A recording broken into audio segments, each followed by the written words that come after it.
So everything you've just been describing has been expressed in the form of soul making. Now, wisdom traditions talk about a soul having existed before.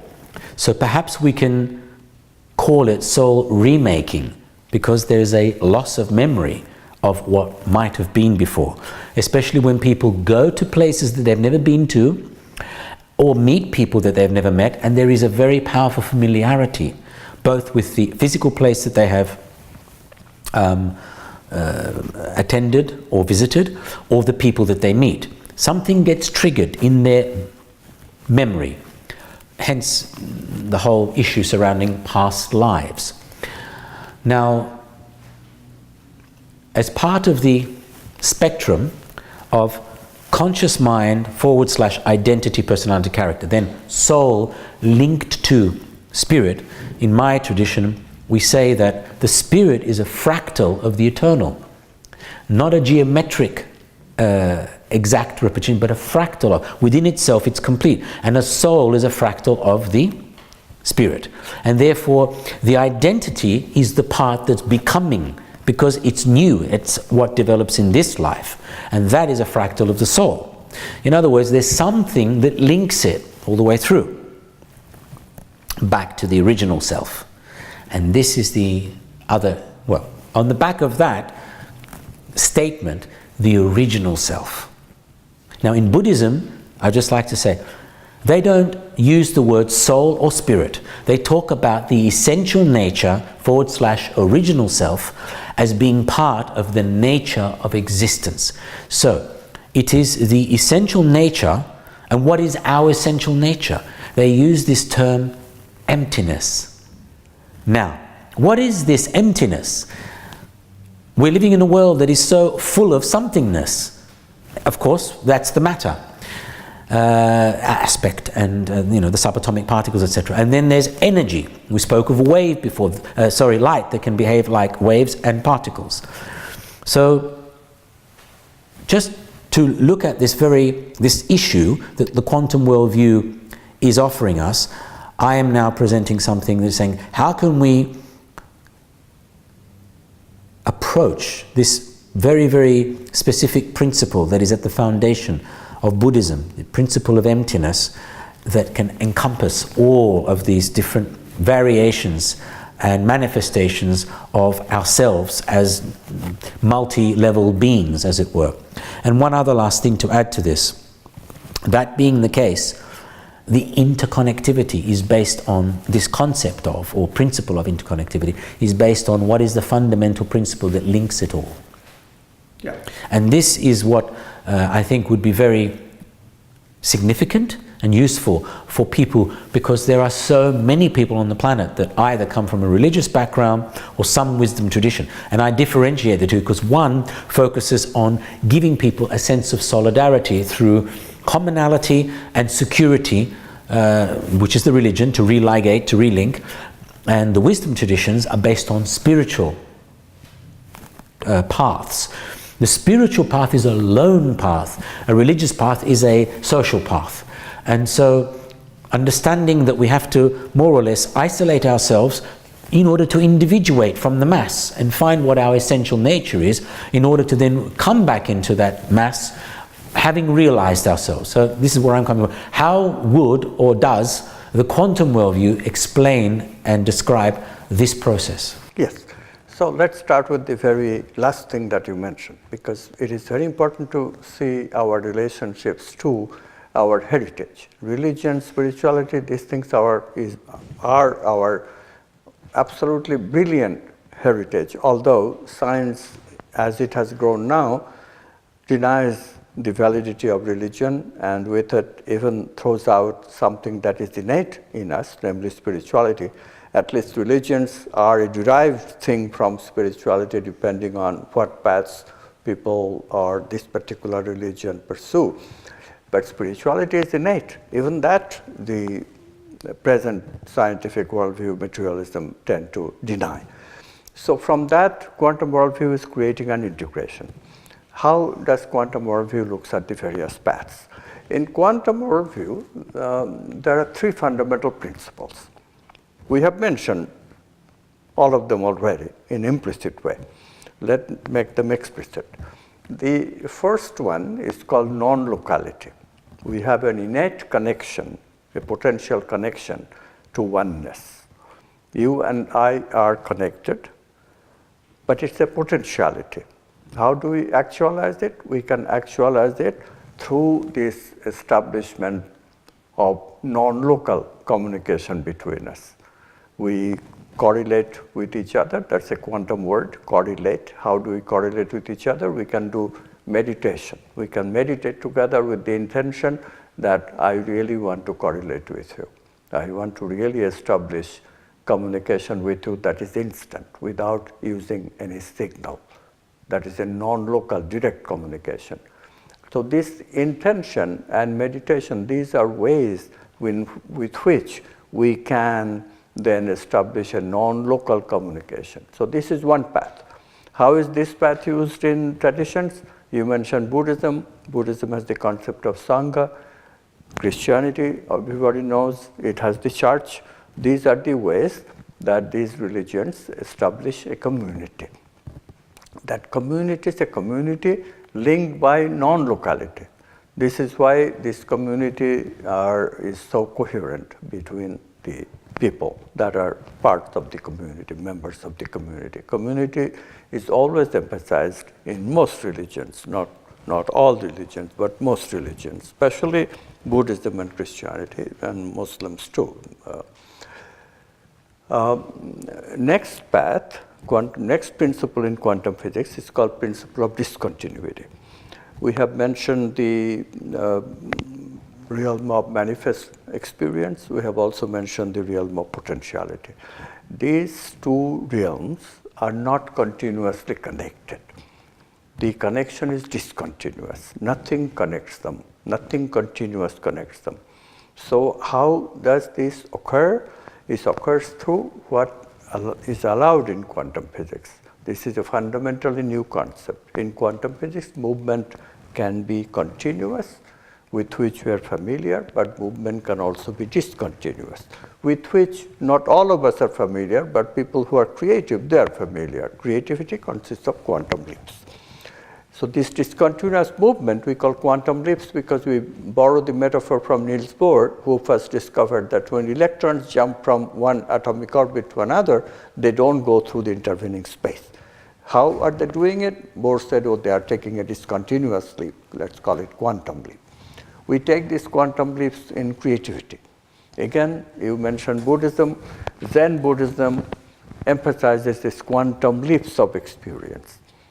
There is some emphasis on quantum leaps also in some of the esoteric teachings of Christianity, because they do talk about encountering the Holy Spirit, and the quantum Holy Spirit is the experience of quantum leap. Judaism also has that concept in the concept of Ein Sof. That is also a concept of quantum leap. We make a quantum leap from the ego to quantum self, which goes by these various names, spirit, Ein Sof. In Hinduism it's called Atman. So all these religions have some sort of concept of discontinuity as well. The third methodology is the methodology of relationship. We use relationship between a teacher and a disciple. We use relationship between lovers. We use relationship between parent and children. We use even relationship with ourselves. These relationships, there are two ways to make a relationship. One is called simple hierarchical. I command you, but you don't command me. The domination way of relating. And this is called a simple hierarchy. But there is another way of relating, where I command you, but you also command me back. You and I command each other in an unobtrusive, circular way, where you begin and where I begin becomes totally obscure. We become one thing, so to speak. This is called a tangled hierarchy, not a simple one. This tangled hierarchy is the basis of quantum self-making. the way that consciousness is represented in the brain, making that self has to be recognized as a quantum self, and that is the result of a tangled hierarchy. When we become ego persona, then we converted that quantum self-tangled hierarchy into a simple hierarchy. We look at the world as ego superior to the rest of the world, as the simple hierarchical head honcho to how we relate to the world. Then that, of course, is not the real relationship that we have to the world. World and self arise together. They have a tangled hierarchical relationship. So when we are in the ego, we are already making mistakes about our relationship to the world, and that has to be changed. So in this way, we see that the religions and spiritual traditions are connected to the quantum principles in what part of the quantum principles they use. Buddhism emphasizes quantum leaps as well as non-locality. Christianity emphasizes more of this relationship aspect, selfless service aspect of things. So the goal is more developing this tangled hierarchical relationship. Like take the tradition of guru and disciple in Christianity. It's beautiful. Jesus washes the feet of the disciple. Usually it is the guru who commands the disciple. But what is Jesus teaching by washing the feet of the disciple? That it's okay, it's a tangled hierarchical relationship that I'm asking you to do. I will wash your feet, you will wash my feet. It's all two-way, circular relationship. So Christianity is very good at that. In Hinduism, on the other hand, all the paths are emphasized. So Hinduism is usually called a path of all, a religion of all paths. Now, of course, Buddhism is very pure in thinking. So Buddhism has the closest similarity to the quantum worldview. For example, you mentioned void, great void, no self, no nothingness. How can nothingness be reality? Well, nothingness, another way of uttering the word which I like very much, nothingness is no thingness. Thing is a manifest object. Nothingness is another word for possibility. So quantum physics is more or less captured in essence by Buddhism. Buddhism also gives us the concept of dependent co-arising of subject and object. And that's exactly how quantum physics sees how possibility becomes actuality. So in this way, wisdom traditions, all of them can find validation from the quantum worldview, and it's quite beautiful. The other thing that stood out in what you said is the making of the soul. This is very important to recognize. So is it remaking? Yes, we die and we stop making the soul, and then we begin again and we start remaking. So we go on making the soul again and again and again, but never obliterating what happened before. We always remake in addition to what went before. So the journey, soul's journey, goes on and on and on and on, always progressing. And what is the end point? End point is called enlightenment. The last aspect of the soul, last question that the soul has to ask is that who am I? What is the nature of myself? What is the essence of me? When we investigate the self archetype itself, the last archetype, we have gone through love archetype, we have gone through truth, we have gone through beauty, we have gone through even wholeness, we have gone through abundance, we have gone through justice. The last one that remains is the self. When are we ready for the exploration of the self? When the world does not make any mark anymore, when the world does not have anything to offer. We are a little tired of the world, been there, done that. So this happens after many incarnations. When we are in this condition, we say, okay, so who am I? Can I go back to the essence? This ultimate spiritual question, the ultimate question of spiritual traditions. In the quantum worldview, that is the last question that the soul asks. When we are ready for that question, and when we are investigating that question creatively, and we discover that the ego is an unnecessary baggage that we are carrying. We are carrying it so long as it was necessary to operate in the world. Now we can give it up. Of course, then our operating in the world will stop. We'll identify only with the quantum self.